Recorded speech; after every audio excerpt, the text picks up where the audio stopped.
Wednesday the 16th of November and welcome to From the South. A standoff between protesters and riot police resulted in injuries this week. Demonstrators were challenging the government's austerity measures.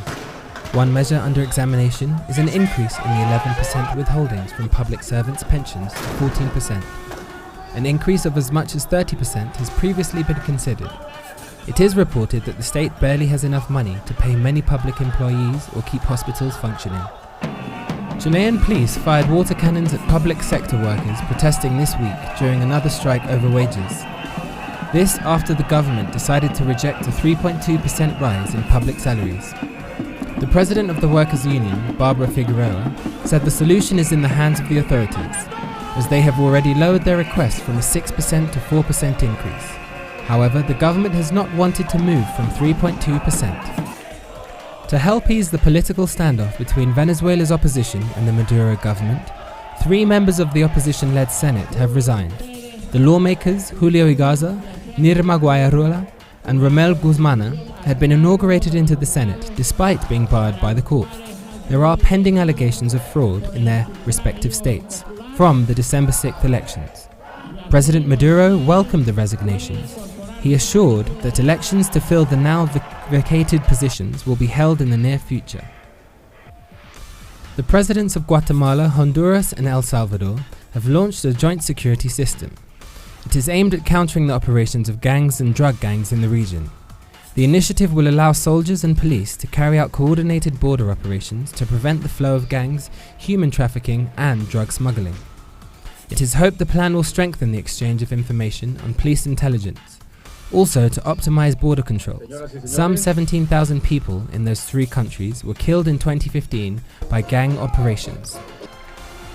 United States President-elect Donald Trump has tweeted that the transition to his new role as President of the US is going so smooth. His tweet comes amid reports of firings and infighting. Trump has allegedly taken calls with foreign leaders without briefings from the State Department. US Secretary of State John Kerry urged countries to treat the Earth's changing climate as an urgent threat, citing melting glaciers, stronger storms and record-breaking droughts. Kerry made the statement during a speech at the UN Climate Change Conference, where the finer points of a historic climate change agreement was made in Paris.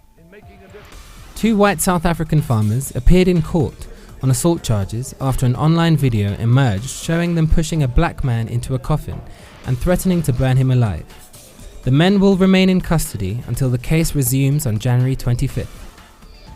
Russia says it's formally withdrawing its signature from the founding statute of the International Criminal Court, saying the tribunal has failed to live up to the hopes of the international community. This is another blow to the ICC, as its top officials have been appealing to nations to support the tribunal after being hit by a wave of unprecedented defections.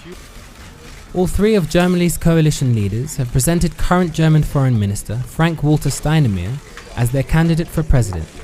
This makes him a shoo-in to take over the post from incumbent President Joachim Gauck.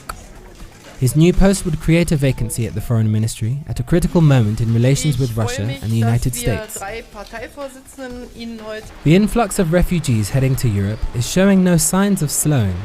Almost 500 migrants arrived at the port of Catania this Wednesday, after they were rescued earlier this week near the coast of Libya. Some 167,000 migrants have reached Italy by boat so far this year, exceeding the total for all of 2015, which stood at 154,000. Labour leader Jeremy Corbyn attacked the government over the lack of its planning for Brexit during a parliament session earlier today. Corbyn referred to a leaked memo published in the Times newspaper on Tuesday, which said Britain had no overall strategy for leaving. However, Prime Minister Theresa May assured that the government does indeed have a plan. The Chilean national team celebrated an epic comeback victory against Uruguay on Tuesday that earned the team more points to secure a place in the World Cup. Chile has now 20 points and has moved up to 4th place before the end of the South American qualifying round. More on these and other stories on our website telesurtv.net/English.